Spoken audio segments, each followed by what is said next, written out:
would see the edges of everything. So it would mix music and photography together. And so it looks like a behind the scenes shot, and I called it sessions, like a recording session or a photography session. And I did all these portraits of all these great musicians that were, great photographers, famous photographers who are also, musicians. And, look at Paul McCartney. Paul McCartney just had an exhibition in London of his photographic work. And one of my buddies bought me a book on it. He bought me a book. My buddy Kelly got me this book of Paul's photography. And it's tremendous. He has pictures, like he chronicled the Beatles in their 1964, trip to America. And his photos they're stunning. It's really, really good stuff. And so it's the crossover is very strong. It's likewise Stuart Copeland, for instance, is an amazing photographer. Oh, yeah, I've heard that. So Bryan Adams. Yeah, Bryan Adams, exactly. I think he owns multiple photo studios, as far as I know. Yeah. So interesting. It was really interesting. I remember hanging out with David Berkman up in Norway a little while ago, and it turns out that's one thing I didn't know. But he's a drummer, or used to be percussionist. Right? Drummer. Yeah.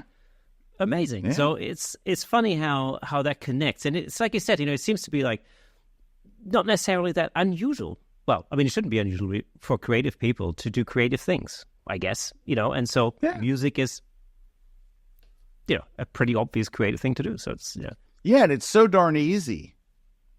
Music is just so easy. Yeah. Especially guitar is so easy. Oh, guitar's the easiest thing to play. Yeah. It is not.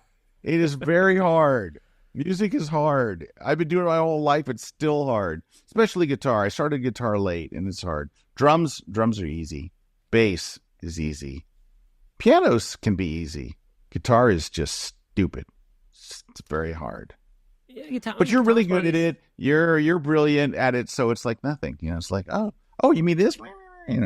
Yeah, guitar's one of these things. I think that there's a point where it becomes almost like an extension of your body in a weird way, and then all of a sudden it takes a while.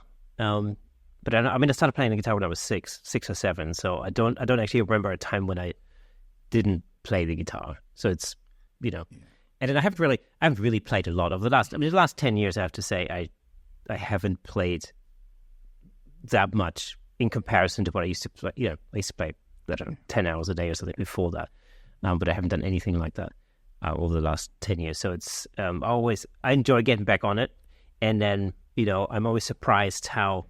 Yeah, you get a little bit rusty, but actually you don't really forget that much, and it still kind of feels somewhat natural, to an extent. Yeah, that's the way I feel about drums. Like I can sit behind a set of drums I haven't played in a year, and I can just go. It's like I don't, but guitar, I'm always like, I better warm up. I better do stuff. I better pray. I better do something to get me through this gig. I better do something. Like if you look at my Twitter bio list, I'm this and that and the other, and the last line is, and struggling guitarist. So I wish I had taken guitar up when I was 6. When I was 6, I was taking a stick and banging it against a rock. I was like, oh, grunk, so I wasn't playing guitar, and I didn't start till I was like my 30s, and didn't take it up seriously till I was in my 50s. So I'm still, I'm still struggling along, but I love it. It's a lot of fun, but I would never call it easy. It's like, it's easy, everything but guitar. I'd rather squeeze toothpaste back into the tube. That's easy compared to playing lead guitar. Regular guitar, like rhythm's okay, but lead guitar is like, and that's your thing. You're a studio musician. You playing leads was how you got your check. Here you go. Thanks for playing. Yeah, no, that's true.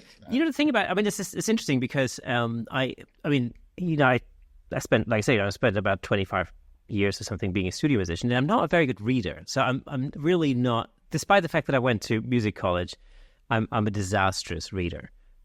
I can read, but by comparison, I'm not a very good reader. And I remember, through a sequence of coincidences, whatever, I ended up running a music center with several orchestras and jazz bands and big bands and all sorts of different choirs and, classical, traditional orchestral ensembles, basically. And all the instructors there were classically trained, and it just, the ease with which they could read the most complex music just blew me. I mean, that's talk about imposter syndrome. You're there, you go like, what am I doing here? Like, these people are incredible, right? But if at any point anyone was asked to like, okay, here's an 8-bar section, just improvise, they'd be like, oh, everybody would run scared in the room. They'd be like, what? Improvise? What? Without dots? What? There's nothing in it? What? I'm supposed to make it up? And I'd be like, yes, that's hard. But to me, I was like, I can improvise all day long. Like, I can't read see for love of money, but I can play. I'll take the improvising over the reading. Yeah, absolutely.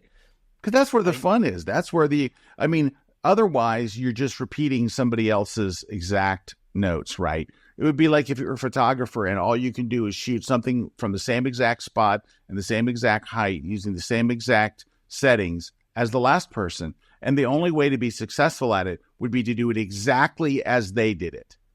Yeah. Right? That would be and the other one is you can be creative and come up with new things and just, just let yourself flow and come see what you come up with.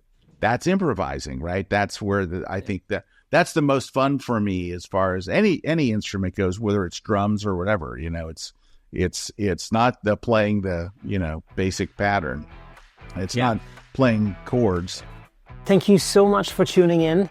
If you enjoyed that clip, then press here for the full episode in glorious Technicolor. Hey, and don't forget to subscribe.